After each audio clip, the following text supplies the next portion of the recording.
Hi, എല്ലാവർക്കും എൻ്റെ ചാനലിലെ പുതിയൊരു വീഡിയോയിലേക്ക് സ്വാഗതം. അപ്പോൾ ഇന്ന് വെക്കേഷനായിട്ട് ഞങ്ങളൊരു ചെറിയൊരു യാത്ര പോയിട്ടോ. ചെറുതുരുത്തിയുള്ള നിള ബോട്ട് ക്ലബ്ബിലേക്ക് പോയി. അപ്പോൾ എടുത്തൊരു വീഡിയോ ആണ് കേട്ടോ ഞാൻ ഇടാൻ പോകുന്നത്. അപ്പോൾ വെക്കേഷനായിട്ട് എല്ലാവരും ഉണ്ടായിരുന്നു, മേമ്മയുടെ മക്കളൊക്കെ വന്നിട്ടുണ്ടായിരുന്നു. അപ്പോൾ കുട്ടികൾക്ക് എവിടെയെങ്കിലുമൊക്കെ അങ്ങോട്ട് പോകാമെന്ന് പറഞ്ഞിട്ടുണ്ടെങ്കിൽ അവർക്ക് നല്ല സന്തോഷമായിരിക്കുമല്ലോ. അപ്പോൾ അങ്ങനെ അവിടെയാണെങ്കിൽ കുട്ടികൾക്കുള്ള റൈഡും കാര്യങ്ങളൊക്കെ ഉണ്ടെന്ന് പറഞ്ഞു. അപ്പോൾ ഞങ്ങൾക്ക് പോകാനും സൗകര്യമുള്ളൊരു സ്ഥലം അവിടെയാണ്. അപ്പോൾ ഞങ്ങളങ്ങനെ അങ്ങോട്ട് പോയിട്ടോ. നീള ബോട്ട് ക്ലബ്ബ് ചെറുതുരുത്തിയാണ് കേട്ടോ ഇത് വരുന്നത്. അപ്പോൾ അവിടെയാണെങ്കിൽ ബോട്ടും തോണി കാര്യങ്ങളൊക്കെ ഉണ്ട് കേട്ടോ പുഴയിൽ കൂടെ. പിന്നെ ആണെങ്കിൽ കുട്ടികൾക്ക് കളിക്കാനുള്ള റൈഡും കാര്യങ്ങളൊക്കെ ഉണ്ട്. അപ്പോൾ അങ്ങനെ എവിടെയെങ്കിലും പോയി കഴിഞ്ഞിട്ടുണ്ടെങ്കിൽ മക്കൾക്ക് ഭയങ്കര സന്തോഷമല്ലേ. അവർക്ക് സ്ഥലം ഏതായാലും കുഴപ്പമില്ല, എന്തെങ്കിലും റൈഡും കാര്യങ്ങളൊക്കെ ഉണ്ടെങ്കിൽ അവർക്ക് ഭയങ്കര സന്തോഷമായിരിക്കും. അപ്പോൾ അങ്ങനെ ഞങ്ങൾ അവിടെ എത്തിയിട്ടോ.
എന്തായാലും കുട്ടികൾക്കൊക്കെ നല്ല സന്തോഷമായി. അവരൊരുപാട് നേരം അവിടെ കളിച്ചു. അങ്ങനെ ഞങ്ങളൊരു ഐസ്ക്രീമൊക്കെ കഴിച്ച് മെല്ലെ വീട്ടിലേക്ക് പോരാനുള്ള പരിപാടി നോക്കുകയാണ് കേട്ടോ.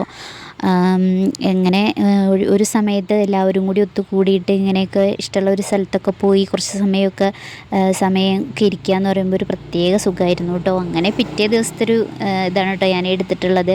പിറ്റേ ദിവസം ഞാൻ നേരെ ഇങ്ങോട്ട് തിരിച്ചു പോരുകയാണ് കൂർക്കറമ്പിലേക്ക്. അപ്പം രാവിലെ നല്ല ദോശയും തലേ ദിവസത്തെ ചിക്കനൊക്കെ ഉണ്ടായിരുന്നു. അപ്പോൾ അതൊക്കെ കൂട്ടി ഇങ്ങനെ ഭക്ഷണമൊക്കെ കഴിച്ച് ചായയൊക്കെ കുടിച്ച് ഞാനിങ്ങോട്ട് പോന്നു. അപ്പോൾ കുട്ടികളവിടെ നിന്നു വെക്കേഷൻ ആയതുകൊണ്ട്. അപ്പം ഞാൻ മാത്രമാണ് ഇങ്ങോട്ട് പോന്നിട്ടുണ്ടായിരുന്നുള്ളൂ. അങ്ങനെ ഈ ഒരു കുട്ടി വ്ളോഗ് നിങ്ങൾക്ക് ഇഷ്ടപ്പെട്ടിട്ടുണ്ടെങ്കിൽ എപ്പോഴും പറയുന്ന പോലെ തന്നെ ലൈക്ക് ചെയ്യുക, സബ്സ്ക്രൈബ് ചെയ്യാം. അപ്പോൾ ഇത് കാത്തിട്ട് കുറച്ച് പേര് ഇരിക്കുന്നുണ്ടാവും കേട്ടോ, ഇവളെന്താ ഇപ്പോൾ ഈ വീഡിയോ ഇടാത്തതെന്നൊക്കെ വിചാരിച്ചിട്ട്. അപ്പോൾ എല്ലാവരും വീഡിയോ ഒക്കെ കാണുക, സപ്പോർട്ട് ചെയ്യാം. അത്രയൊക്കെ ഉള്ളൂ. ഇനി കൂടുതൽ വിശേഷമൊന്നുമില്ല. അപ്പം അങ്ങനെ ഞാൻ എല്ലാവരുടെ അടുത്തും യാത്രയൊക്കെ പറഞ്ഞിട്ട് തിരിച്ചു പോന്നു കേട്ടോ.